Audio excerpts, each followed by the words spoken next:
we were all here, and Melbourne went into one of the longest lockdowns in the world, and we did various crazy things to keep us sanity. For me, I've been doing Christmas lights of the board in the shop type for 22 years, and had been eyeing off some of the work that was coming out of the US and people going into this new technology called pixels for a while. Had access to online shopping. All of this stuff you have to buy custom from China, and spent the lockdown basically working out how to do synchronised Christmas light and music shows. What does that look like? This is what my house will look like in about 2 hours tonight and every night between now and Christmas. I don't think we've got sound, but that's all right. Is it unmuted? Is the TV... The TV might That's be all right. muted. You get the... Go nerds, sort it out. It's actually singing jingle bells. In the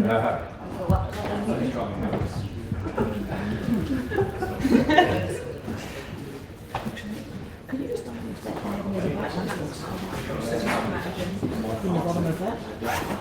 In the main suit, big white lunchbox. Thank you. So what Fee asked me to come and do tonight was to actually walk you through what it takes to put one of these shows together. First of all, if you've ever had any ambitions in this direction, get someone to talk you out of it. You will never have spare time in your life again. But what you can actually do as a consumer with technology in coming up with your own products, doing a go-to-market, doing a go-live, doing hypercare, all of the stuff we do in startups is actually in evidence in what it takes to put one of these shows together. You need hackers, you need hipsters, you need hustlers. And what I'll do, I'll go as fast or as slow as you like through this next bit. But if you've got questions, butt in, and I'm very comfortable to pause and answer. So what I'm going to talk about is, what does the Christmas lights tech stack look like? If you're going to put one of these shows together, what's your palette and the many different forms of lighting that you can use to build your own custom show? How do you control it? How do you program up the sequences? Some of the crazy things that people are doing that I've actually drawn the line with, and I didn't have time, but there's some delightful photos of people's roofs being ripped off by putting too much weight up on the roof. But people do go a lot further down this pathway than I do. And then some useful websites, if my previous disclaimer has not talked you out of wanting to perhaps think about exploring this space a bit further. So, the 3 H's for a startup team, I'm pretty sure you guys, let me come and stand across this side so everyone can see. You need a hacker. You have to build the electronics yourself. There is nobody that can do it for you. You can only buy these components in parts from China, and you have to build the electronics, you have to build the control systems, you have to actually push pixels into props yourself. You need a hipster because sadly there are some people that don't have this skill, but you actually need to choreograph your lights once you've built them to music, and you have to make it interesting and something that people want to watch. And then you need a hustler because you need to manage your neighbours' expectations. You need to think about socials, you need to think about what you're going to do about YouTube, you're going to have to think about how you engage your local community. So it's not so different from a startup, and interestingly, we all also fundraise. So there's about 20 people in Melbourne that do this, and we all know each other. Really delightful open source community. Okay, so how do we get rid of that at the top? Who don't need that? Okay, so if we start at the bottom layer of the stack, layer 0, you're essentially looking at blinking lights. It's all 5 volt or 12 volt. And it comes in the form of, well, you can get the shop bought Christmas lights that have a transformer that come at the power plug. These are pixels, which are the basic building block of your Christmas light show.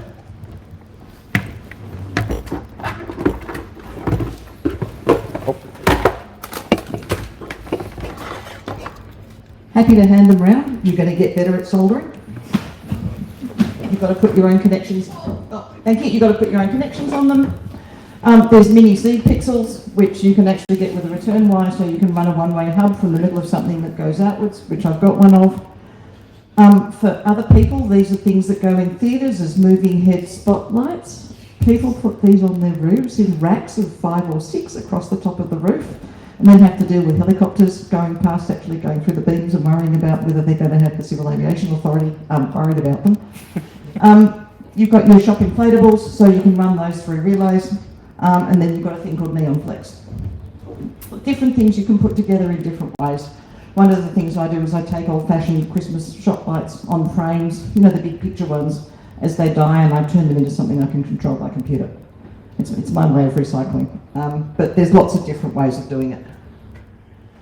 So how do you make a bunch of pixels that look like that? Interesting.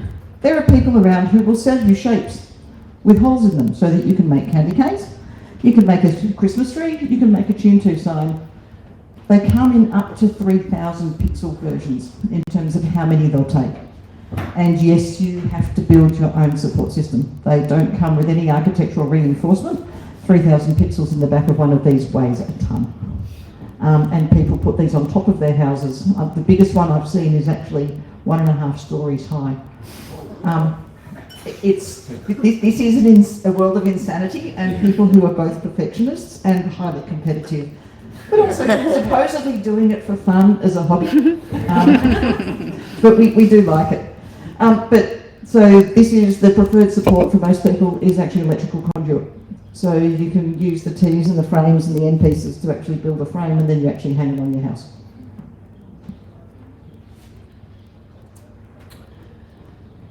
I'm going to skip to crazy and come back. Every July, those of us in Melbourne that do this actually have our own little mini convention. It is a weekend of complete geekhood. We talk about the bugs we've had, we talk about the new things that are coming on the market. This thing over here is a foggle machine. A foggle is a bubble filled with fog. Really pretty when you bounce coloured lights off it, but you have to actually buy the deflecting liquid or the bubble liquid, and then you have a smoke machine. So it's a smoke machine and a bubble machine all brought into one. There are people with smoke machines. There's a guy in Tasmania who has a flamethrower that he puts up every Halloween. This is what your standard smoke machine looks like. So if you go down to Grange Road Lights down in Sandringham, Mikey down there has about 3,000 people a night that come to see his show. He has full-on traffic management, councils involved, and he has about 3 people in his front yard with 3 of these and 10 litres of snow foam a night. And anybody who comes up to the front fence, his whole nature strip and the area is covered in foam. I never want to have that many people coming to my lights. If you guys remember Get on the Beers when we came out of lockdown and the video that went around about that, that's Grange Road Lights down in Sandringham. Mikey is insane. He's in the entertainment industry. He's got access to stuff that the rest of us don't, and he does crazy stuff with it. And yes, when you get those pixel shapes, the core flute prop shapes that come, you spend a lot of your winter sitting there pushing pixels into props and actually getting them into shapes and then putting them onto reinforcing frames. So I think I took that last June as I was starting to put together some of the edging strips.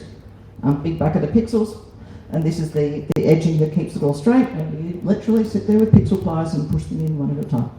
And then you solder the connections on the end.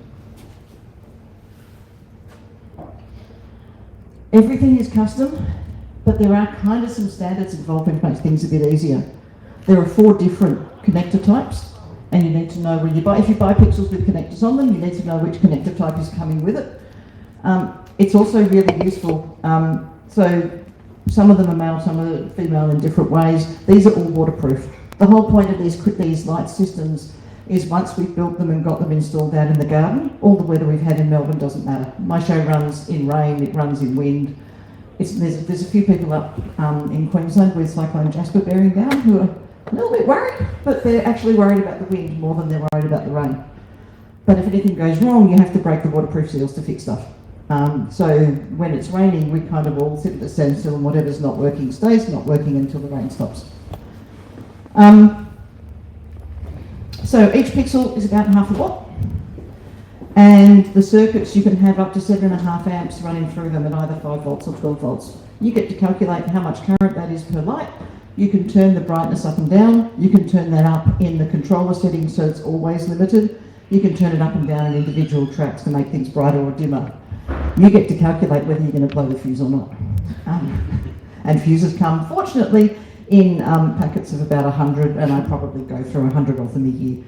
Because unfortunately, once one goes, you tend to get a cascading chain going all the way up and you blow every fuse that's involved in the circuit.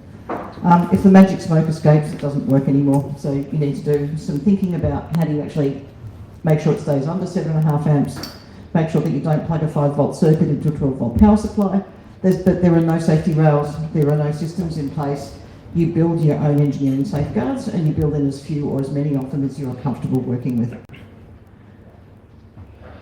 You have to power inject every time you run out of power, so you have a 12-volt or a 5-volt power supply that runs this, and they come up to, I work with power supplies up to 600 watts.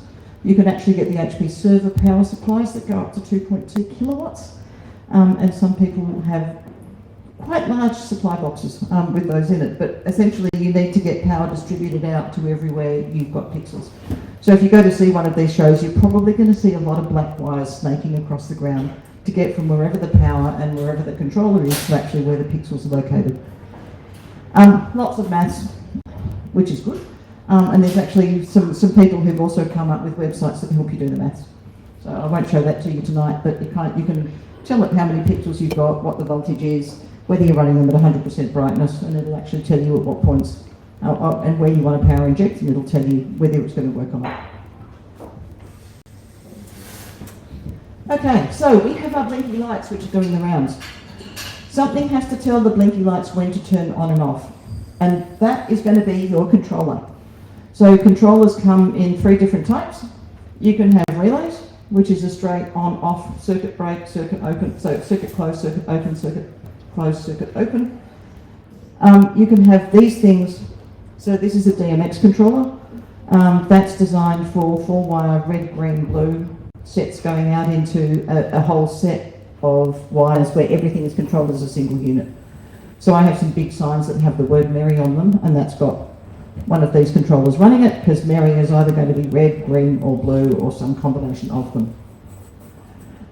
These are the controllers, so they're WS2811 controllers that actually run pixels. So these guys have 3 wires. There's a voltage plus, voltage minus, and a data line that goes down the middle.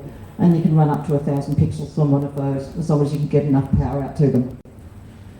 These run with Raspberry Pis or BeagleBones. I have 12 Raspberry Pis running across my garden. And again, if you want to have a look, this is what one of them looks like in action. So that's a 3-channel pixel controller, sits inside a waterproof control box. That one runs on Wi-Fi, so I actually run my entire show on a network with the 12 distributed Raspberry Pis. All of the control signals are downloaded to all 12 Pis, and there's basically just synchronization packets going around the network telling them where it's up to in the song and what it needs, and so it knows what it needs to do. Other people have something that looks more like this. This one has a BeagleBone, which sits in the middle of it, and this one runs 3 channels. This one runs 48 channels, each of 1,000 pixels. So if you're happy to have the wires going everywhere from a central point in your garden, you can put one of those in. I made a very early design decision that I didn't want to have wires all over the grass, because mowing cables doesn't work very well. So I actually use Wi-Fi, and then I have distributed power points around the side of the house, and I can actually get power to where it needs to be without actually crossing anywhere that gets mowed. And you can see the rack of fuses along here. So there's 3 fuses. There's 3 fuse slots across the top of that one, and then there's 16 fuses across the bottom of that. Does that all kind of make sense? Yeah. Okay, that's the dumb part of it, right? This is just going channel 142, turn on, turn off, turn on, turn off, turn on, turn off, go bright, go dim. The fun starts when we get into the next layer. So this is now that Raspberry Pi has an SD card in it, and that SD card in it has an operating system and software called FPP, which stands for Falcon Pi Player. Its only purpose in the entire world is to control Christmas light shows. There is a group of people with a semi-open source model across the world that actually keep the software up to date, that debug it, that make sure it works with all of the different technology that comes in downstream of it. And when you set one of these up, you assign it an IP address, and you then talk to it over that IP address, whether it's wired or whether it's wireless.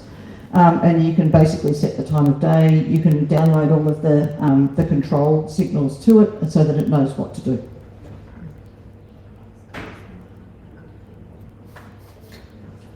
All right, that's the hacker part. That's pretty much getting to how do you turn things on and off and what do you turn on and off. Now we move to the hipster and how do you make it pretty. So we make it pretty using some wonderful software which is also open source, which is called Xlights. It has a global community, it has open forums, it has volunteers that man support rooms, particularly all the way through December. They're actually running 24/7 across people in the US, people in Australia and people in the UK.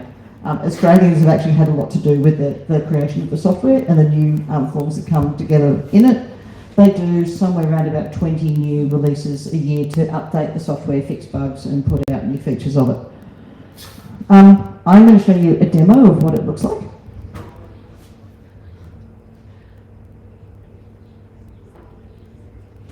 So this is the Xlights software, and we start with the controller page up at the top. So you can see here, this is the list I have of my 12 controllers. And if I click on one of those, then let's have a look at that one. So this is the matrix that goes on my garage door. That runs one of those little Raspberry Pi capes that's going around the room.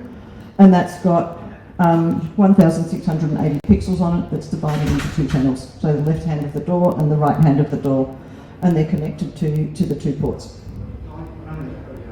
So what's going to happen is I do all of my programming, all of my things and making it all pretty in this software, and then I go and tell it to talk to Falcon Pi Player, and it downloads everything it needs to in machine language, machine code basically, to those controllers.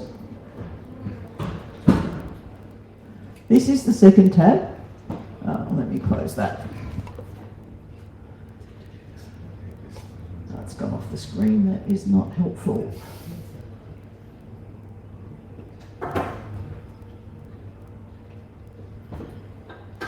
Okay, this is the layout. So this is the front of my house.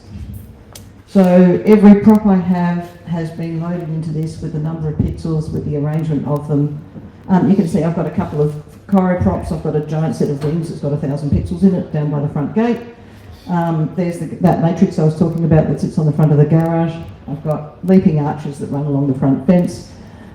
Those straight line edges you were talking about earlier, and now the verticals along the side of the house. And I've got what's called a mega tree sitting down the front, except I've got a very small mega tree. Mine is only 1.5 metres high, and they come up to about 6 or 7 metres high when people get a bit serious about them, which I decided a long time ago I wasn't going to. But essentially, when you go into these, each of these elements is assigned. So I've got these little trees across the front fence. Each of them is assigned to a controller. Each of them has a start channel. It knows how many channels are in it, and it knows where it stops and the next one starts. There's about 30,000 control channels in that setup, just to give you an idea of where it gets to, and the complexity that gets managed that you don't need to think about, which is really cool. Once you've got this set up and your layouts there, you never actually really need to think about it again. So the fun starts and the hipster bit starts when you go to sequences. So this is what the sequencing tab looks like. Every element that you've got in that previous layout gets its own row. There is a whole palette of different things you can do. You can do colour changes, you can do bars, you can do spirals, you can choose the colour scheme that you want, you can put a textured background across it, and you can put twinkly lights up. And then you basically have a music track that's going across the top. This one is Jingle Bells. And for each of the elements there, you decide what it's going to do. Fortunately, you can actually do things as whole of house groups, but you can also then go into the detail of an individual prop. So my little singing trees along here, I like putting Santa hats on them. So I actually have to put a special effect that says just the top third of that, and we're going to make it look pretty. And if I click on one of these, what are we going to do? Let's have a look at this one. It'll actually play what that model is looking like. So you get a little animation of what that piece is doing, and you also get what the whole show is doing at that point in time. It takes about 20 hours for each song that we sequence. So a 3-minute song using this will take about 20 hours to actually do the work behind it. The fun starts When we then decide we want to make things sing.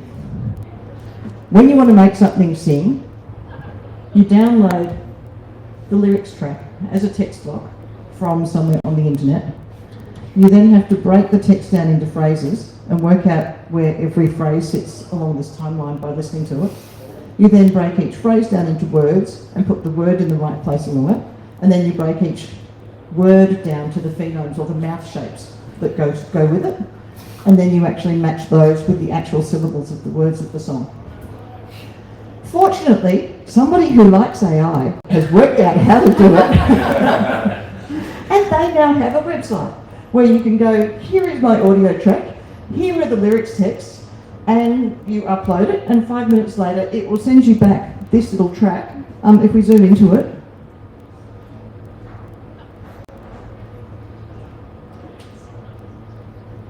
you can see there's actual individual, over the fields we go is actually turned into the actual phonemes that correspond to different shapes. And then back in that layout tab, there are 12 different standard phonemes, and you have to actually work out what shape, what pixels you're going to light up for each one of those phonemes. If you want the eyes to go left and right, then you have to decide all of those as models as well, and then you have to decide when it looks left and when it looks right. OCD is an advantage, and I don't have it, unfortunately. But that's essentially, if you're going to see somebody's lights and you want to know how they've done it,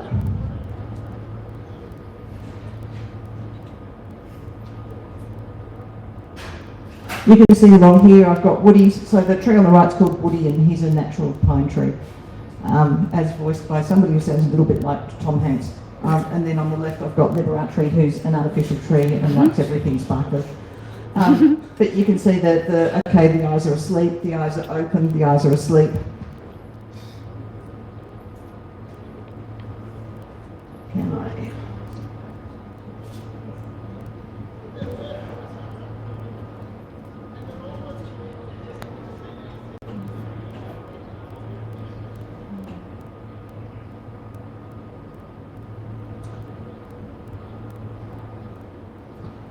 So there's Liberatree, who's been nicely animated, who's singing the words to Jingle Bells, and his eyes do different things at different points in time in the song. But that's a model. There's a model for the eyes, there's a face that's doing the face, there's the lyrics track, and all three of those kind of have to come together.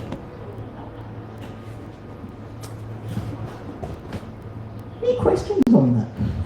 Other than, why would you do this to yourself? After listening to Jingle Bells for 20 hours, do you still like Jingle Bells? You choose songs very carefully that you like. It's the Glee version of Jingle Bells, which I do actually rather like, and I do actually still like.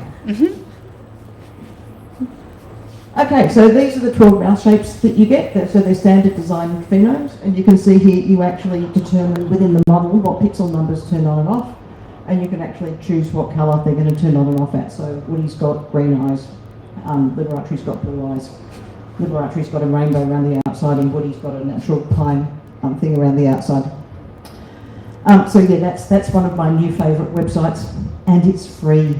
They say, please buy me a cup of coffee, but all of the things that come with this in the Christmas Lights thing are essentially free. Make a donation if you think it's actually helped you, and you'd like to support them to have them keep doing it.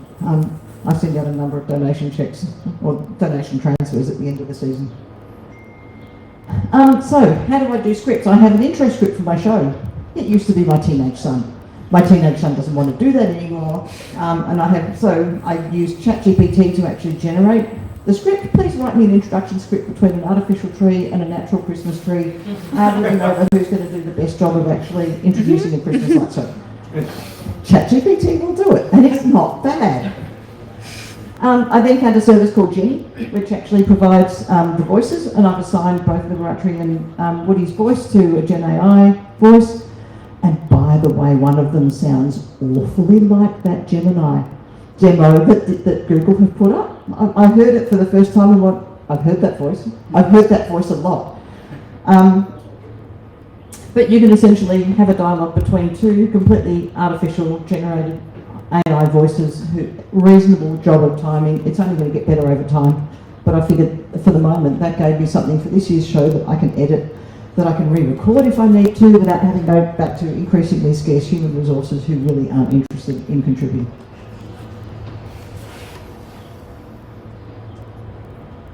And this is what the Genie thing looks like. So I've got a voice called Tom who does Woody, and a guy called Samuel who does Liberatory and is appropriately LGBTI, which also makes me happy, particularly when he malfunctioned and my son came back with, yeah, it's always the gays who are after the attention. As he went manic, sparkly in multiple colours, and it's like, it's not the plain green tree who's going to behave itself, it's the one that's supposed to be sparkly that just would not do what he was told. So you can see the timeline across the bottom of the two of them actually having a dialogue, and everything's broken up into phrases.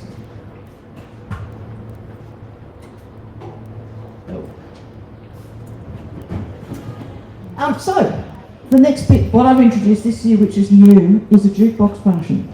So thanks to somebody else in this open community, they've come up with a free website that has a remote control for those Falcon Pi players that sit inside the boxes, that you can now scan a QR code at my fence, and it will take you to a website which I'll show you.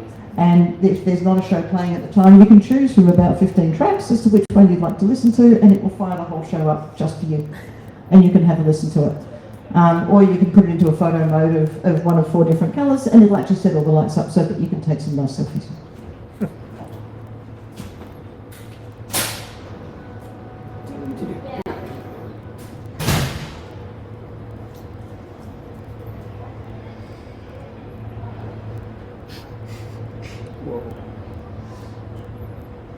So this is what the show page looks like if you come and scan my front fence.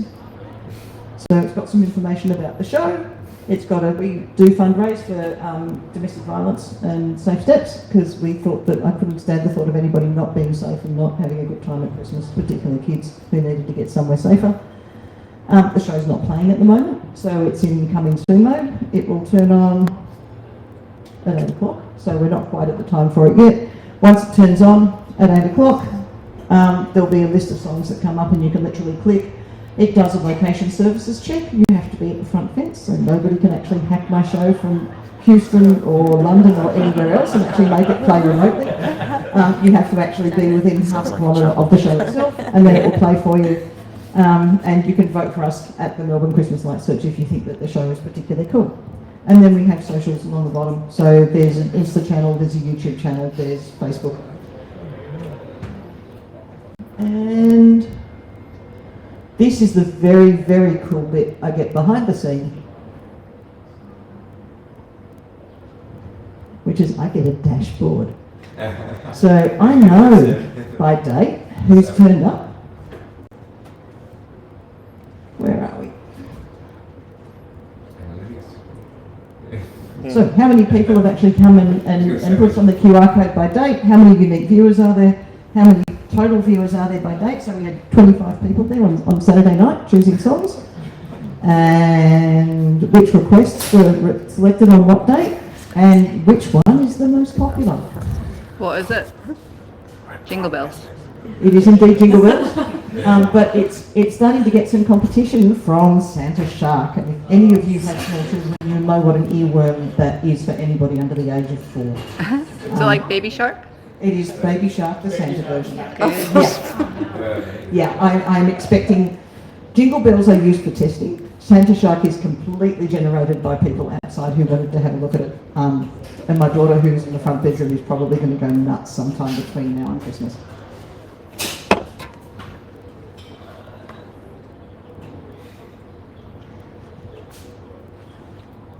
So yeah, that was just a bit about make sure you tell your neighbours. Surprises in anything to do with tech are never good. Surprising your neighbours with lots of street traffic and loud noises at 10 and 11 o'clock at night never goes down well. There's the horror stories about people being shut down. It only takes one complaint to council about the noise and you're shut down. And nobody wants that when you've been working on it for as long as we work on these things to get them up. So you advertise on all of the Christmas light sites around Melbourne. There's 2 or 3 of those. It's got a web page, we've got YouTube, we've got socials.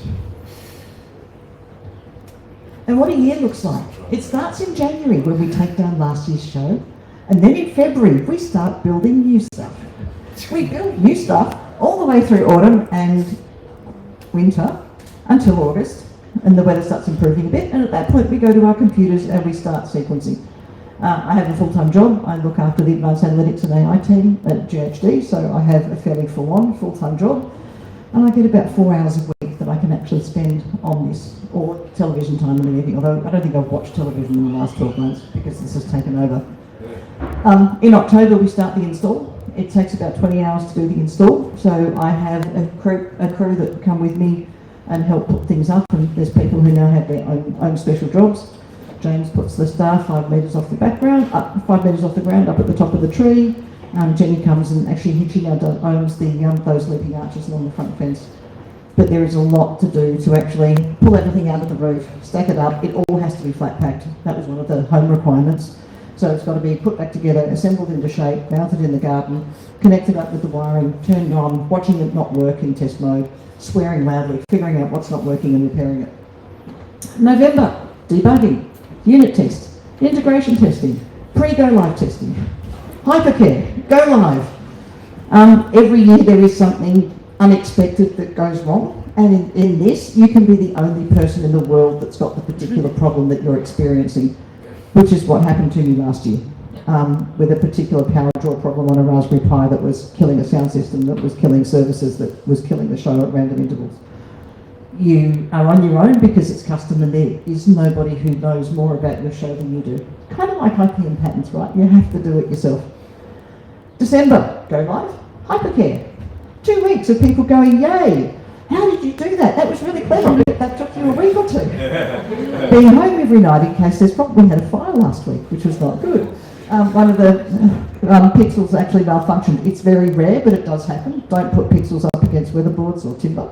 Mine are all out on brick, and we actually had a pixel that overheated, caught fire, melted the plastic, melted the support. Took about 2 hours to fix, which is fine, but a little bit scary. But then you get kids who come and dance in the driveways and neighbours who come and say that's really cool. Then you have Christmas Day and turn it off. Then you collapse into a screaming heap for a week going, I'm never doing this again. Then January you tear it all down, and then the support group gets together about how was your Christmas, how was your Christmas, how was your Christmas, wasn't that cool, wasn't that wonderful? And then you go back into February and then you start again for the next year. So I've gone from 3,000 to 6,000 to 9,000 pixels over the 3 years that I've been running. Probably spending about $5,000 a year on the show, on all the things that do to it as you actually upgrade it and get it going. Serious labour of love. Wonderful seeing their smiles on their faces in December. Every year I go, why do I do this? But I think like many people in startups, doing something that you didn't know how to do, mastering a new set of skills, getting a gorgeous result at the end of it, for me that kind of makes it all worthwhile. So if you'd like to do this, step 1, get someone to talk you out of it. It is a money pit. It is a time pit. If you still manage to get past A and you're interested, there is a really warm, welcoming, supportive global community. We now have some suppliers in Australia as well as China, which is fabulous. There is a Facebook group, there's 3 Facebook groups. Xlite have forums, there are sequence vendors, there are places you can buy stuff from to actually shortcut your start in the first year. There is a wonderful website called Christmas Lighting, and that has everybody in Australia on it who does this, and there's maybe a couple of hundred of us. It also has a listing of every display that does this in Australia. So if you want to find one somewhere near where you live, that's the place to look. If you're down near Cranbourne, you're in luck because there's 10 people down there that do it. There is a ridiculous community in the outer southeastern suburbs. And every July we get together for 2 days and commiserate, talk, explore what's possible with the new technology that comes out every year. And that's kind of what the show looks like when it's put together and up in action.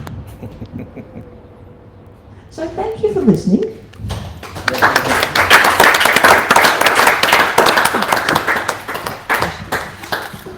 Do we have time for questions or not? No. Thank you. I just thought I'd pass to the crowd to see if anyone has any questions. But first of all, I ended up on Halloween around that time on a bit of a TikTok algorithm with all the Halloween lights and people playing crazy songs, like metal songs with the faces and the pumpkins, and I had no idea. So it's actually so cool to see how it's actually all built from start to finish. So any questions from anyone? Ika? I've got a question. If money wouldn't be an obstacle, what would you add to your setup? So if money is not an obstacle, what would you add? I have an arbiter of good taste who says no snow machines, no fobble machines, no mounted spotlights up on the roof. So I've probably gone about as far as I want to go.